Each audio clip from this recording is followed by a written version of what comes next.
갈라디아서 3장 1절로 9절까지 말씀입니다.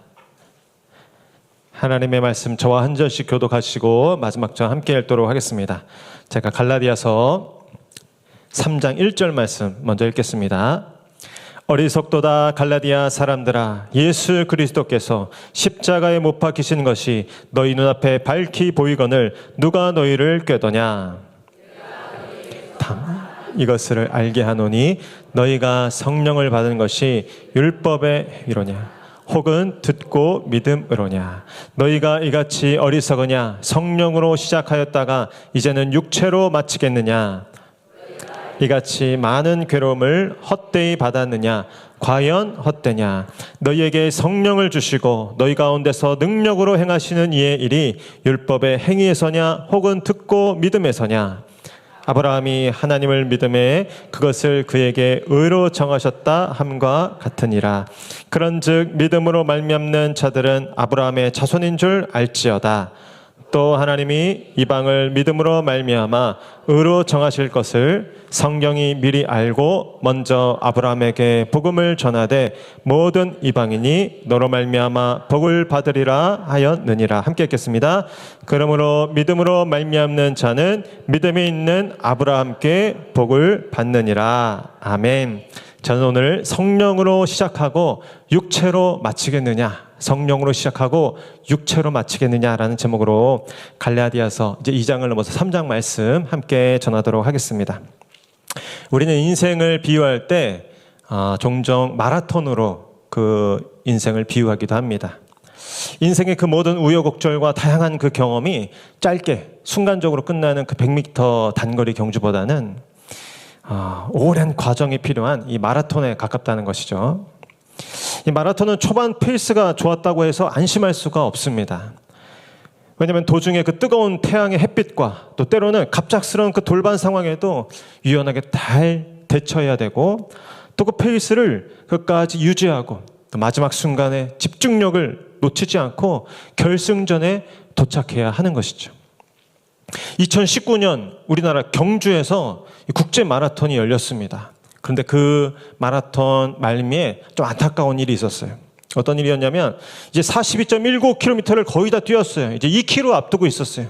그 삼거리 전환점에서 우회전을 해야 되는데 그만 어떤 4명의 선수들이 선두로 달리고 있었는데 직진을 해버린 거예요. 그러니까 알게 보니까 그때 이제 아프리카계 그 최선두에 있던 그 외국 선수들이 이제 제대로 길을 갔고 그 이후에 10분 사이에 그 길을 이렇게 정비하는 안내위원이 잠시 한눈판 사이에 이 사람들이 우회전을 해야 되는데 직진을 그냥 해버린 거예요. 그래가지고 2등으로 달리고 있던 선수가 나중에 3등으로 들어오고 1등으로 달리고 있던 그 한국 선수가 8등으로 들어오는, 그럼 나머지 2명은 실격하게 되는 그런 일이 벌어졌습니다. 우리는 그냥 이렇게 멀리서 보니까 아이고 안타깝구나 생각하겠지만 평생 그 운동을 준비하고 그 대회를 준비했던 선수들은 정말 황망하고 황당하고 억울한 일이죠. 근데 우리 신앙 여정도 어쩌면 그럴 수 있다는 거예요. 시작이 물론 중요하죠. 그러나 신앙은 과정도 중요하고 이 끝도 참 중요하다는 거예요. 오늘 갈라디아서의 이 바울은 화가 많이 나 있어요. 왜냐하면 갈라디아 교회가 처음 시작을 참 잘했거든요. 그리고 바울이 1차 여행 마치고 2차 전도 여행 그 마게도냐 지방 갈 때까지만 해도 이 들려오는 소식이 참 좋은 소식이었어요. 그런데 고린도 지역에 도착한 그 2차 전도 여행 끝부분에 들어서 이 고린도 지역이 엉뚱한 이야기가 들렸는데 그만 이 갈라디아 교회가 이상해졌다는 거예요. 변질됐다는 거예요. 오직 예수 그리스도 복음으로 구원받는 그 믿음에서 벗어나서 또다시 그 율법주의, 그 행위주의, 인간의 그 공로주의로 지금 치닫고 있다는 거예요. 그것만큼 화가 나는 일이 없는 것이죠. 아까 마라톤 코스 기억나시죠? 그 중요한 전환점에서 이 코스가 제대로 안내를 받지 못해서 엉뚱한 길로 갔던 거예요. 그래서 어떤 그 실업 감독이 차를 타고 달려서는 못 쫓아가니까 차를 타고 가가지고 그 사람들을 돌아오라고 지금 유턴하라고 해가지고 간신히 그나마 돌아온 것이. 그것처럼 바울이 이렇게 외치는 거예요. 그만두라고. 지금 그 길이 아니라고. 지금 코스 이탈했다고.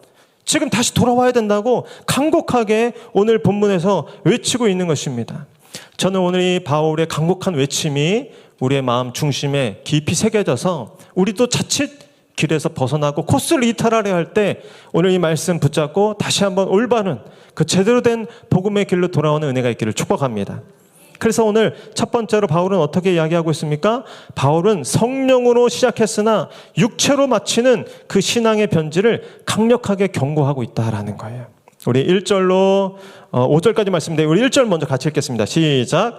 어리석도다 갈라디아 사람들아, 예수 그리스도께서 십자가에 못 박히신 것이 너희 눈앞에 밝히 보이거늘 누가 너희를 꾀느냐. 오늘 중요한 절 다시요. 시작도 끝도 은혜입니다. 한 번 더. 시작도 끝도 성령입니다. 아멘. 그런데 오늘 이 갈라디아 성도들이 어리석은, 참 안타까움. 여기 보면 어리석다는 말은 이해할 수가 없다, 상상할 수가 없다, 그런 뜻이에요. 또 이 꾀다, 누가 너희를 꾀드냐. 꾀다라는 말은 미혹에 빠지다, 사기를 당하다, 이런 뜻이에요. 그러니까 너무나 답답하고 안타까운 거예요. 여러분 혹시 여러분 지인 중에 누가 보이스피싱 당했다는 소식을 들으면 어떻습니까? 막 화가 나죠. 뉴스에서 종종 보면 어떤 할머니가 일평생 폐품을 모아서 마련한 그 5천만 원, 뭐 몇천만 원을 그 보이스피싱 한 번에 그렇게 다 빼앗겼던 일들이 나타나잖아요. 얼마나 속상합니까? 그런 금전적인 손해도 정말 속상하지만 정말 속상하고 정말 심각한 것은 이 영적인 보이스피싱이라는 거예요. 단 몇 마디에 바울이 그렇게 피땀 흘려 세웠던 교회가 단 이 거짓 교사들의 몇 마디에 그렇게 와르르 무너지고 빼앗기는 그 영적인 보이스피싱, 그 영적인 미혹, 그것이 있다는 거예요. 여러분 최근에 여러분들 무슨 일 때문에 그렇게 화가 나셨습니까? 어떤 일 때문에 화가 나시는지 모르겠지만 정말 바울처럼 다른 무엇보다 돈 몇 푼 이런 것보다 내 사랑하는 가족이, 내 사랑하는 자녀가, 내 사랑하는 이웃이 이 영적 미혹에 꾀임을 당해서 바른 길에서 떠나 이 멸망의 길을 가는 것을 깨달아질 때 누구보다 안타까워하고 때로는 분노하실 수 있는 여러분들 될 수 있기를 축복합니다. 오늘 바울은 그 안타까움을 가지고 계속 이야기하는 거예요. 그러면서 이렇게 얘기하는 거죠. 예수 그리스도께서 십자가에 못 박히신 것이 너희 눈앞에 밝히 보이거늘. 내붙는 거예요. 예수 그리스도께서 십자가에 못 박히신 것이 너희 눈에 밝히 보이지 않느냐. 여러분 무슨 말입니까? 이 미혹된 신앙과 그렇지 않은 신앙, 변질된 신앙과 그렇지 않은 신앙에 시금석이 있다는 거예요. 그 뭐란 바로 십자가라는 거예요. 십자가가 시금석이고 십자가가 이정표라는 거예요. 시력검사 받아보면 제일 윗줄에 잘 보이는 그 단어가 있죠. 예를 보면 신앙생활의 그 시력검사, 영적 시력검사의 첫 번째 단어가 이 십자가라는 거예요. 바울의 눈에는 지금 이 십자가가 밝히 보인다는 거예요. 여러분 십자가가 밝히 보이는 여러분들 되시기를 축복합니다. 저 십자가에 달린 분이 누구신지 그냥 장식품으로 걸고 다니는 게 아니라 저 십자가에 그분이 왜 달리셨는지, 누구 때문에 달리셨는지, 그리고 저 십자가를 통해서 어떤 사건이 벌어진 것인지 십자가를 볼 때마다 우리가 매일 펑펑 눈물을 흘릴 수는 없을지라도 그 분명한 의미를 깨닫고 또 가슴 뭉클하게 십자가를 바라볼 수 있어야 하는 것입니다. 그렇게 십자가가 밝히 보이는 여러분들 되시길 축복합니다. 근데 어떤 경우는 십자가는 십자가고 내 기분 나쁜 건 기분 나쁜 거라는 거예요. 십자가는 십자가고 내 짜증나는 건 내 짜증나는 거라는 거예요. 십자가는 십자가고 내 직장생활은 내 직장생활이라는 거예요. 별개라는 거예요. 이런 것은 십자가를 아무리 등에 그리고 목에 걸고 다녀도 십자가를 밝히 보지 못하는 신앙이죠. 때로는 정말 화가 나고 때로는 정말 짜증이 나지만 십자가가 내 눈앞에 너무 가깝게 보이는 거예요.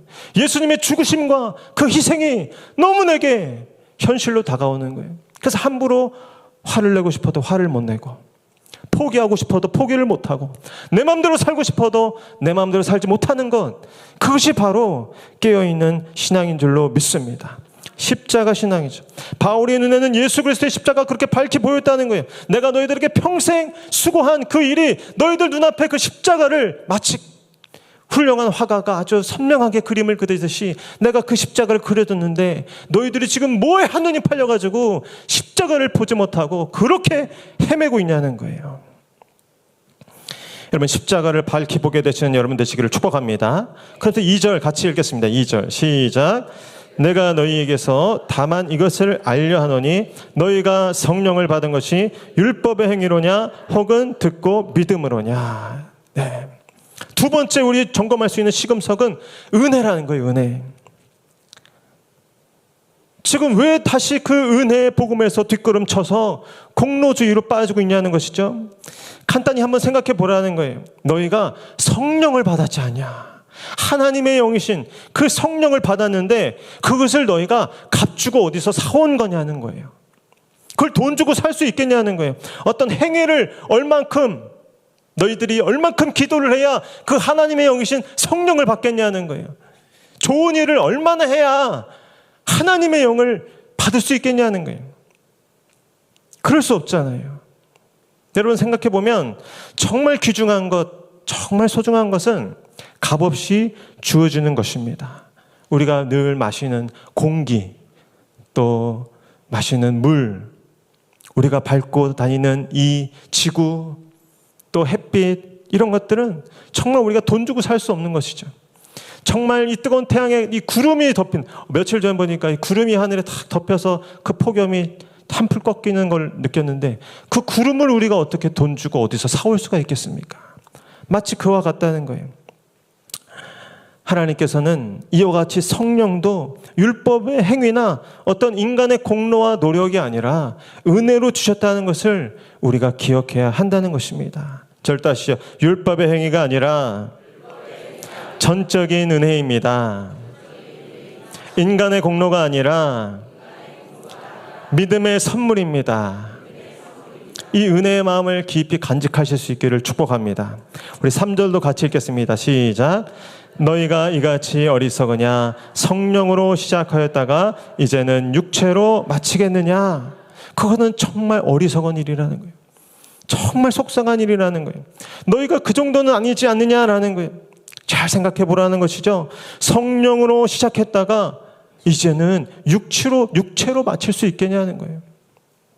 여러분 하나님 중심으로 시작했다가 사랑 중심으로 빠지지 말라는 거예요. 은혜 중심으로 시작했다가 행위 중심으로 치우치지 말라는 것입니다. 성령 중심으로 시작했다가 어떤 성과 중심으로 흐르지 말라는 것이에요. 절다시 하나님 중심, 은혜 중심, 성령 중심, 그렇게 중심을 잘 지키실 수 있기를 축복합니다. 여러분 베드로가 그랬잖아요. 처음에 물 위를 걸을 때 어떻게 했어요? 예수님을 똑바로 쳐다보고 예수님만 바라보았을 때 그 거친 풍랑 물 위를 걸었습니다.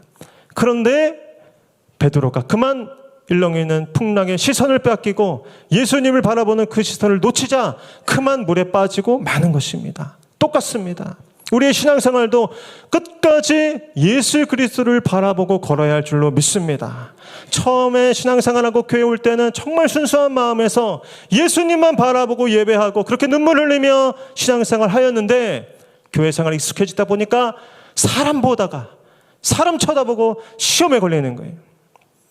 또 지위 때문에, 어떤 자리 때문에 시험에 걸리는 겁니다. 어떤 사역 때문에 또 시험에 빠지는 것이. 여러분 그럴 때 다시 예수 그리스도를 바라볼 수 있는 저와 여러분 될 수 있기를 축복합니다. 예수 그리스도를 바라보고 끝까지 그 믿음의 경주 은혜의 길을 가야 하는 것이죠. 4절도 같이 이어서 같이 읽겠습니다. 시작. 너희가 이같이 많은 괴로움을 헛되이 받았느냐? 과연 헛되냐? 여기 보면 너희들이 예수 믿고 그 유대교에서 벗어나 지금 새로운 길로 가는 이 과정 가운데 지금까지만 해도 얼마나 많은 이런 어려움과 또 핍박과 험난한 일들이 있었냐는 거예요. 그런데도 불구하고 어떻게 그 감수를 다 뒤로하고 또다시 그 종노릇하는 그 율법의 종의 자리로 가겠냐는 거예요. 여러분 이 사람들이 처음 유대교에서 예수를 시인하고 예수를 인정했을 때 그들은 출교의 위험을 받았을 거예요. 날 때부터 소경된 자가 예수님 앞에 구원받았을 때 그 부모도 이렇게 겁나서 얘기하잖아요. 내가 누가 저들 고쳤는지 모릅니다. 알고 보니까 그 유대교에서 출교당할까 봐 두려워서. 출교당한다는 것은 온전히 사회적인 그 모든 입지가 다 사라지는 것이죠. 그럼에도 불구하고 이들이 예수를 시인하고 이제 예수 믿기로 결단해서 이렇게 그리스도인이 되기로 결단한 사람들이 어떻게 다시 또 이 율법의 종으로 살 수 있겠냐는 거예요. 그건 마치 이스라엘이 하나님의 전적인 은혜로 큰 구원을 받아서 이 해방되고 출애굽하였는데 이 백성들이 중간에 어떻게 얘기합니까? 저 애굽에서 먹었던 오이, 또 채소, 부추와 파 이런 거 그리우니 나는 다시 애굽으로 돌아가겠다는 거예요. 차라리 이 바로의 종이 되겠다는 거예요. 여러분, 광야가 이 어려운 일이 있었죠. 힘든 일이 있었습니다. 그러나 따지고 보면 아무리 힘들고 어려워도 광야가 낫지. 그리고 그 광야를 빨리 끝내고 가나안 땅으로 가야지. 어떻게 다시 그 채찍질과 그 험난한 노역이 기다리고 있는 이 애굽 땅을 쳐다볼 수 있겠냐는 거예요. 바로의 종이 되겠다고 어떻게 이게 말로 쉽게 할 수 있겠냐는 거예요. 그럴 수 없다는 거예요. 갈라디아 지역에서 복음을 전할 때 사도 바울도 마찬가지였습니다. 험난한 일을 겪었어요. 특별히 그 루스드라라는 지역에서는 복음을 전하다가 그 몰려온 유대인들에 의해서 돌로 쳐서 유대인들이 딱 봐도 얘 죽었구나 해가지고 시내 밖으로 내던진 그런 일이 루스드라, 이 갈라디아 지역에 있었어요. 그럼에도 불구하고 이 바울이 정신 차리고 돌아와서 다시 그 도시에 가서 복음을 전하고 다른 데로 도망가고 다시 다녔던 그 갈라디아 지역을 그대로 돌아가면서 복음을 전한 게 1차 전도 여행입니다. 그러면서 사도 바울이 이렇게 사도행전에 고백하고 있어요. 사도행전 14장 21절 같이 읽겠습니다. 시작. 제자들이 마음을 굳게 하여 이 믿음에 머물러 있으라 권하고 또 우리가 하나님의 나라에 들어가려면 많은 환난을 겪어야 할 것이라 하고. 이상한 일이 아니라는 거예요. 이건 충분히 감수할 가치가 있는 일이라는 거예요. 복음을 믿고 예수 그리스도의 그 믿음의 길을 가는 길이 때로는 험난한다 할지라도 또 때로는 어려운 일이 있다 할지라도 다시 그 죄의 종으로 사단의 종으로 살아갈 수는 없다는 것입니다. 여러분 마찬가지입니다. 믿음의 길이 때로는 어렵고 또 험난하게 느껴질 수 있습니다. 그러나 영혼을 바꾼 그 가짜 안식에 속지 마시는 여러분들 되시기를 축복합니다. 어려워도 때로는 오이, 채소, 생선을 먹을 수 없어도 우리는 그 광야의 길을 끝까지 걸어가는 믿음의 사람들이 되어야 할 줄로 믿습니다. 스스로 이렇게 결단하면서 고백해 주시겠어요? 다시 돌아갈 수는 없습니다. 다신 돌아갈 수 없습니다. 아멘. 우리 5절도 같이 읽겠습니다. 시작.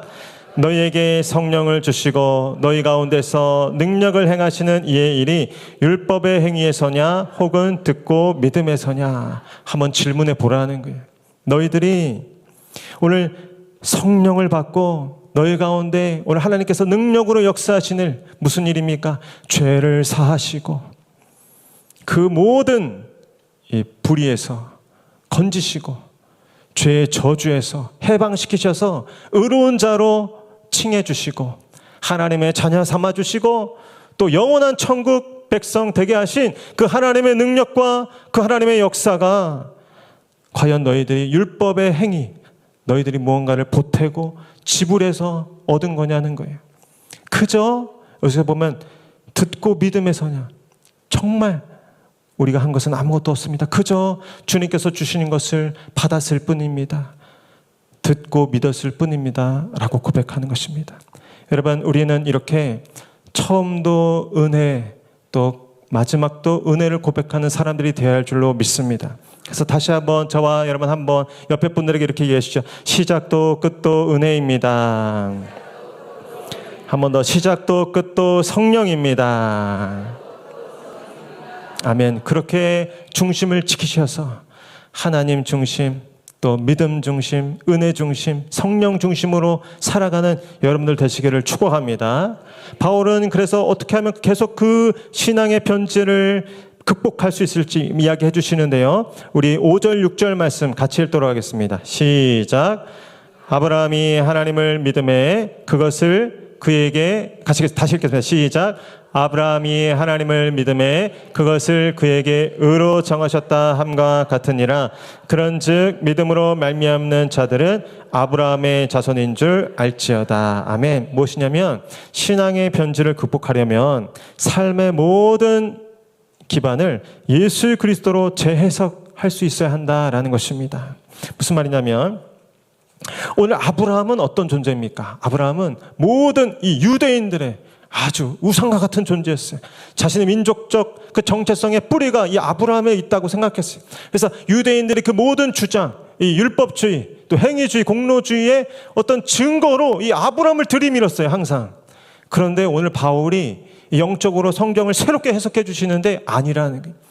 아브라함이야말로 이 믿음과 하나님의 은혜의 원리를 증거하는 증인이라는 거예요. 그러니까 이런 새로운 이 시각의 전환이 생겨야 된다는 거예요. 오늘 어떻게 이야기하고 있습니까? 이 아브라함에 대해서 이야기하고 있죠. 굉장히 지혜롭습니다. 왜냐하면 유대인들은 아브라함은 껌뻑 죽기 때문이죠.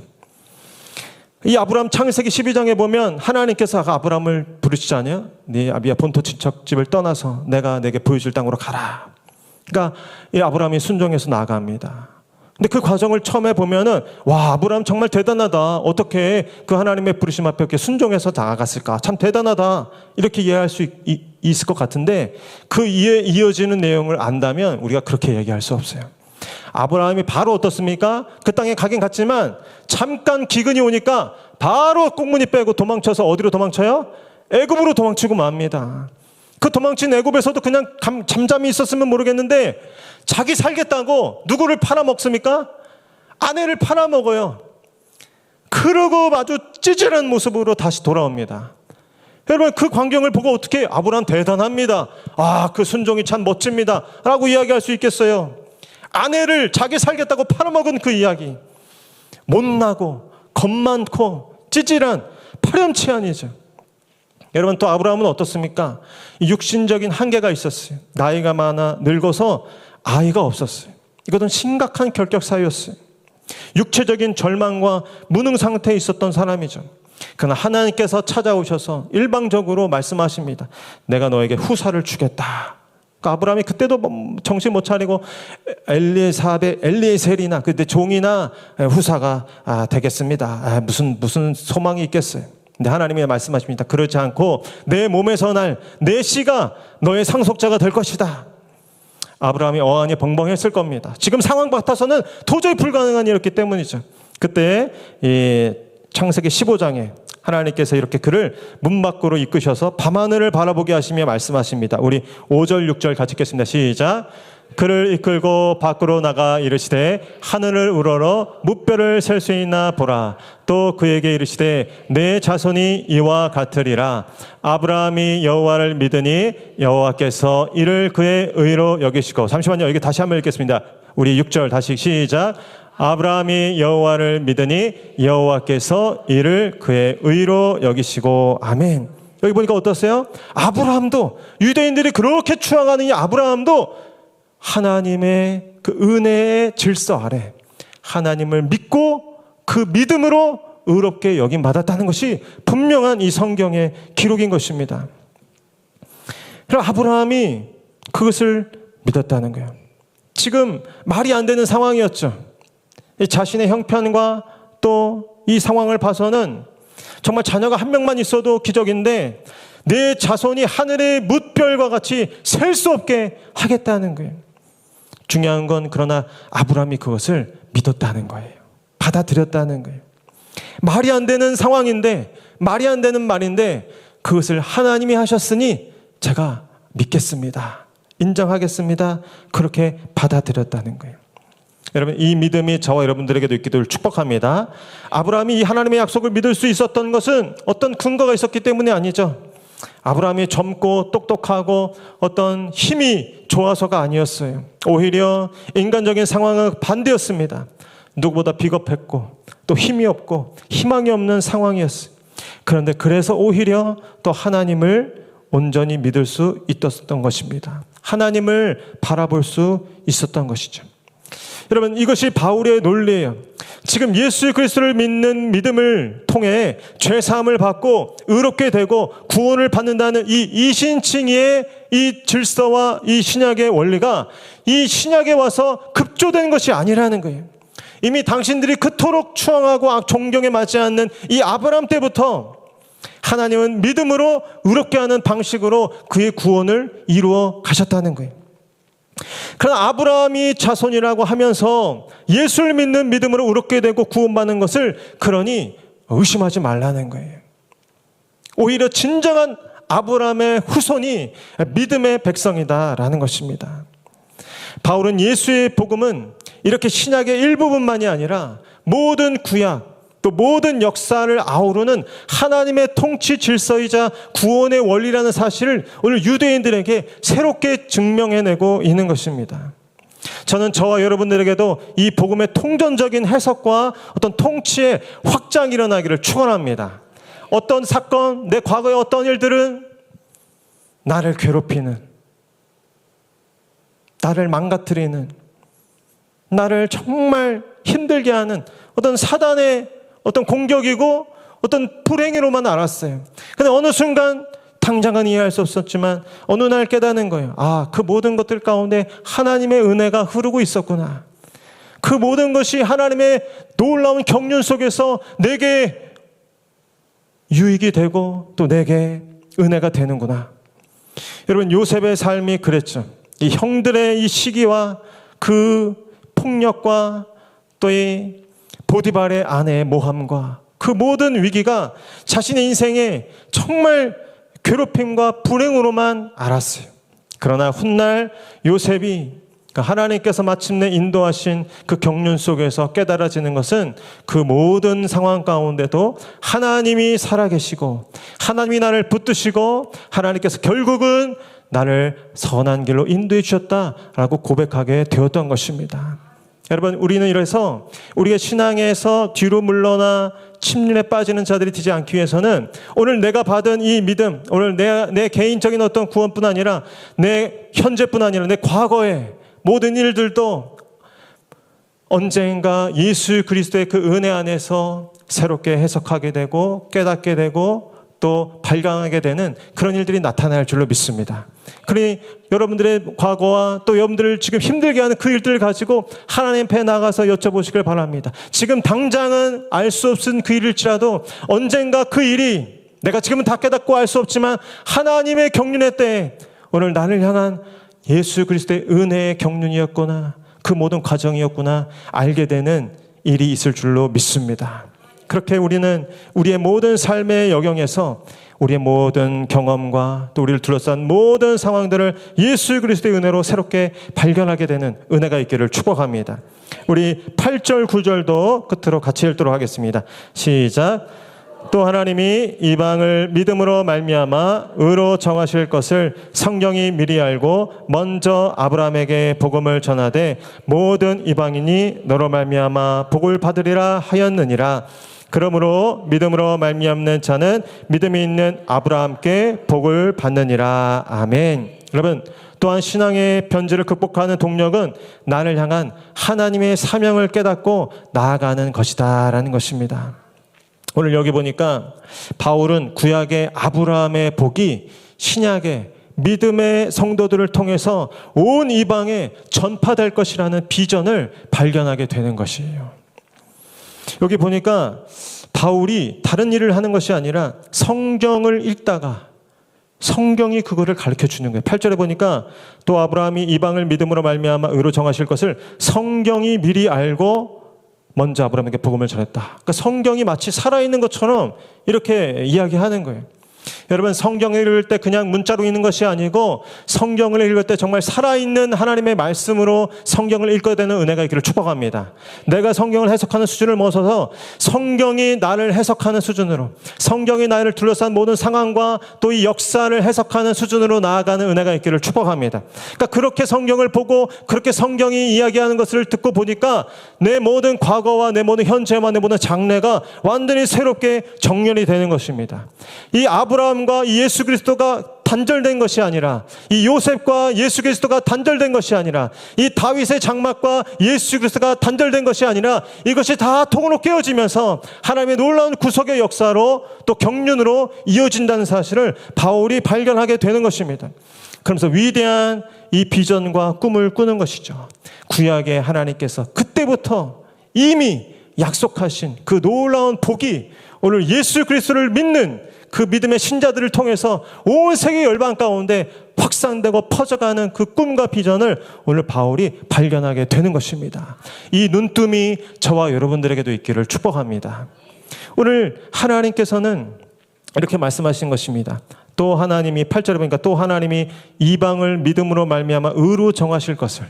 그러니까 하나님의 스케일은 단지 그 아브라함 한 개인, 그 이방, 그 유대인, 그 이스라엘 민족 한 민족에 국한된 것이 아니었다는 거예요. 이미 구약 때부터도 이미 그 아브라함 그 한 사람을 선택하면서도 온 이방 가운데 이 믿음으로 말미암는 의가 확산되고 전파될 것을 꿈꾸면서 그 한 사람을 택하셨다는 것입니다. 여러분, 하나님께서 저와 여러분 한 사람을 택하시고 오늘 이렇게 믿음 생활할 때에는 저와 여러분 한 개인만을 보고 구원하신 것이 아니고 저와 여러분들 통해 일하실 놀라운 그 큰 역사를 꿈꾸면서 하나님께서 저와 여러분들을 부르셨다는 사실을 믿으시기를 축원합니다. 그러니까 마음속 이렇게 저를 따라서 하나님은 다 계획이 있으십니다. 하나님은 큰 그림이 있으십니다. 그 하나님의 큰 계획과 그림 가운데 나아가실 수 있는 저와 여러분 될 수 있기를 축복합니다. 여기 보면 아브라함에게 벌써 복음이 전해졌다는 거예요. 그렇게 예수님은 이미 신약에 오셨는데 어떻게 이미 그 수천 년 전 아브라함에게 복음이 전해졌다는 것입니까? 여러분, 아브라함을 하나님이 먼저 찾아오셨어. 그것이 은혜죠. 또 아브라함이 어떻습니까? 범죄하고 실수해도 끝까지 포기하지 않고 아브라함을 붙잡아 주셨죠. 그것이 은혜입니다. 아브라함에게서 날 씨가 모든 이방인에게 복이 될 거라고 약속하셨죠. 이 메시아적인 이 구속의 역사입니다. 또 아브라함에게 하나뿐인 독생자 이삭을 바치라고 하셨어요. 독생자 예수가 거룩한 제물로 바쳐질 것에 대한 예표였어요. 또 이삭을 죽이지 않고 이삭의 목숨을 대신할 어린 양이 수풀에 걸리게 하셨어요. 이 어린 양이 누굽니까? 장차 온 인류, 우리 이삭과 같은 우리의 목숨을 대신해서 십자가에 달려 죽으실 어린 양 예수 그리스도를 예표하는 것입니다. 이렇게 이미 아브라함 때부터 하나님께서는 이 복음의 역사를 시작하셔서 아브라함 오고 이후는 모든 후손들이 그 믿음의 원리 안에서 의롭게 되고 구원받는 것을 말씀해 오셨다는 것입니다.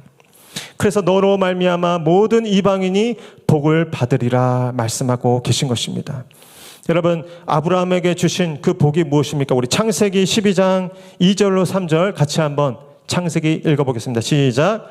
내가 너로 큰 민족을 이루고 내게 복을 주어 내 이름을 창대하게 하리니 너는 복이 될지라. 너를 축복하는 자에게는 내가 복을 내리고 너를 저주하는 자에게는 내가 저주하리니 땅의 모든 족속이 너로 말미암아 복을 얻을 것이라 하신지라. 아멘. 여러분, 그렇잖아요. 아브라함이 복을 받을 때 참 큰 복을 주신구나 생각했지만 그러나 이 말씀 가운데 이미 이 구약과 신약을 아우르는 이 예수 그리스도의 구속의 이 복, 이 유대 민족뿐 아니라 온 이방인들을 이 믿음의 복 안에서 구원하시려는 하나님의 계획이 다 담겨 있는 것입니다. 아브라함이 실수하고 넘어지고 범죄하지만 하나님은 그를 떠나지 않고 포기하지 않고 때로는 훈계하시지만 끝까지 격려하시고 응원하시고 가르치셔서 정말 이 아브라함에게 약속하신 그 복이 아브라함을 통해서 아브라함의 후대를 통해서 이어지도록 행하셨다라는 것입니다. 이 아브라함의 복이 오늘 예수를 믿고 하나님의 자녀가 된 저와 여러분들에게도 동일하게 주어지는 신구약에 허락하신 약속의 말씀인 줄로 믿습니다. 오늘 때로는 저희들도 넘어질 수 있겠죠. 때로는 죄악 가운데 실수할 수 있습니다.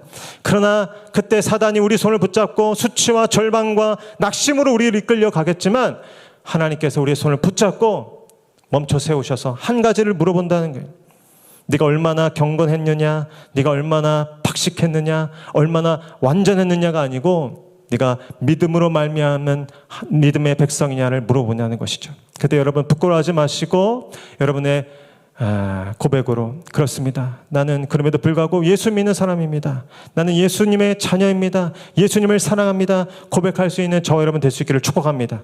그럼 하나님께서는 사단이 끌고 가려고 하는 그 낙심과 절망과 수치의 자리에서 옮기셔서 용서와 치유와 회복과 소망의 자리로 저희를 옮겨줄 줄로 믿습니다.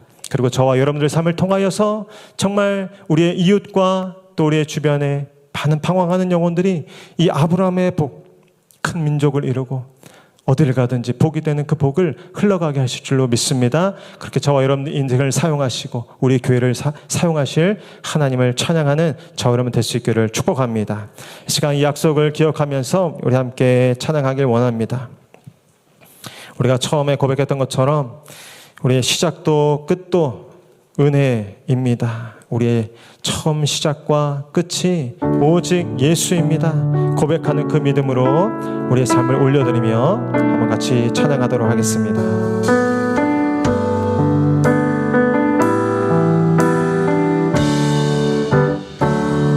은혜 아니면 살아갈 수가 없네. 호흡마저도 다 주의 것이니 세상 평안과 위로 내게 없어도 예수 오직 예수뿐이네. 우리 처음부터 은혜 아니면 살아갈 수가 없네. 호흡마저도 다 주의 것이니 세상 평안과 위로 내게 없어도 예수 오직 예수뿐이네. 크신 계획 담을 수도 없고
호흡마저도 다 주의 것이니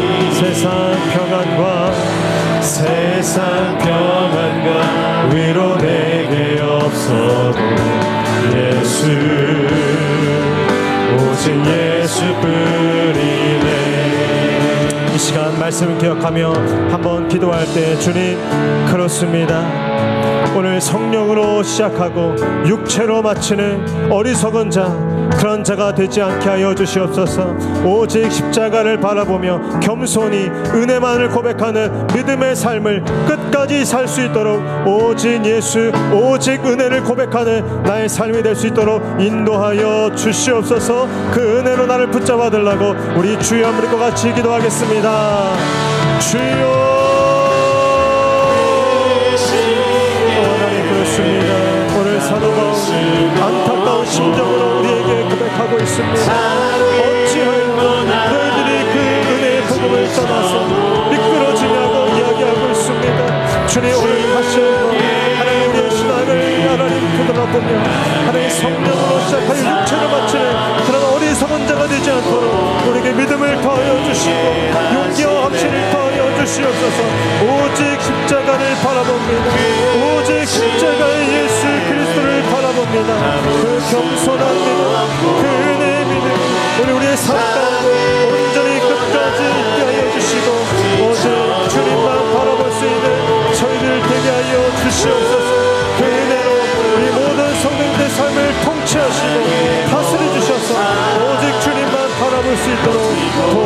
주시옵소서. 우리 한 번 더 기도할 때 주님, 이번 한 주간 또 세상 가운데 살아갈 때 주님, 오늘 이 사도 바울이, 아브라함이 오히려 이 복음의 이 증인으로 이 새롭게 해석되었던 것처럼 오늘 우리의 직장 생활이, 또 우리의 가정 생활이, 내 모든 삶의 자리가 오늘 예수 그리스도의 은혜 안에서 새롭게 거듭나는 은혜를 허락하여 주시옵소서. 단지 직장 생활이 세상에 돈을 벌기 위한 자리가 아니라 하나님께서 나를 사명자로 부르셔서 이 복의 통로로 쓰임받게 하시는 그런 차림을 깨닫고 내 모든 삶의 자리에서 예수 복음의 증인으로 살아가게 하여 주시옵소서. 그런 축복의 통로로 나를 인도하여 주시옵소서. 우리 주여 한번과 같이 기도하겠습니다. 주여, 하나님 감사합니다. 오늘 살아가는 우리 모든 성도님들, 다음 한 주간 또 살아가는 모든 삶의 현장 가운데 또 하나님 우리를 둘러싼 모든 일들 속에서 하나님을 발견하게 하여 주시옵소서. 예수 그리스도의 은혜를 발견하게 하여 주시옵소서. 우리를 부르신 그 사명을 발견할 수 있도록 도와주시옵소서. 어디를 가든지 주님과 동행하며 예수 그리스도의 그 사랑과 그 복음을 증거하는 증인들의 삶을 살 수 있는 우리 모든 성도님들 다 될 수 있도록 하나님께서 기름 부어주시고 역사하여 주시옵소서. 우리의 눈을 밝히 떠서 오늘 예수의 그 일하시는 일들과 그 역사를 바라보는 우리 모든 성도들 될 수 있도록 도와주시옵소서. 아멘. 주께 높이 나의 모든 삶 버티고 견디게 하시네. 은혜 아니면 살아갈 수가 없네. 나의 모든 것, 나의 모든 것 저 주에 맡기니 참된 평안과 위로 내게 주신 주 예수, 오직 예수뿐이네. 하나님, 그렇습니다. 우리가 죄사함 받고 이렇게 하나님의 자녀가 되어서 매 순간 하나님을 예배하며 찬양할 수 있는 하나님의 자녀, 또 성령의 사람 된 것이 우리의 행위로 말미암은 것이 아니라 오직 은혜, 오직 예수의 십자가 그 보혈로 우리에게 허락된 선물인 줄로 믿습니다. 하나님, 그 믿음이 희석되지 않도록, 그 십자가가 우리의 눈에서 흐려지지 않도록 더욱더 선명하게 예수 그리스도의 그 복음의 은혜와 십자가를 붙들게 하여 주시옵소서. 하나님 중심이었던 우리의 신앙이 사람 중심으로 미끄러지고 있지는 않습니까? 성령 중심이었던 우리의 신앙이 사역 중심으로 흐르고 있지는 않습니까? 은혜 중심이었던 저희들의 믿음이 행위 중심으로 치우치고 있지는 않습니까? 주님, 저희들을 붙잡아 주시옵소서. 미끄러지고 뒤로 물러난 우리의 신앙생활이 다시 한번 하나님 중심으로, 은혜 중심으로, 예수와 성령 중심으로 돌이켜지게 하여 주시고, 하나님 우리의 둘러싼 모든 상황들 속에서도 예수 그리스도의 은혜의 흔적을 발견할 수 있도록 도와주시옵소서. 다음 한 주간 우리 성도님들 삶의 현장 가운데 나아갑니다. 하나님 홀로 나아가는 것이 아니라 하나님과 함께 모든 구약과 신약 가운데 허락하신 하나님의 약속과 그 복의 은총을 따라 나아가는 자리인 줄로 믿습니다. 두려워하지 않게 하여 주시옵소서. 불안해하지 않게 하여 주시옵소서. 아브라함을 끝까지 포기하지 아니하시고 모든 민족의 복이 되게 하신 하나님께서 여기 계신 한 분 한 분의 삶을 끝까지 붙드시고 세우셔서 마침내 우리의 가정과 가문과 우리의 이웃과 또 이 나라 민족 가운데 거룩한 복의 통로로, 그 복의 증인으로 사용하실 줄로 믿습니다. 다음 한 주간 그 기쁨과 감격으로 살아가게 하여 주시고, 우리 목양교회도 그렇게 이 땅 가운데 하나님께서 약속하신 그 거룩한 복과 은혜를 흘러보내고 전파하는 이 복된 통로로 쓰임받는 교회가 될 수 있도록 인도하여 주시옵소서.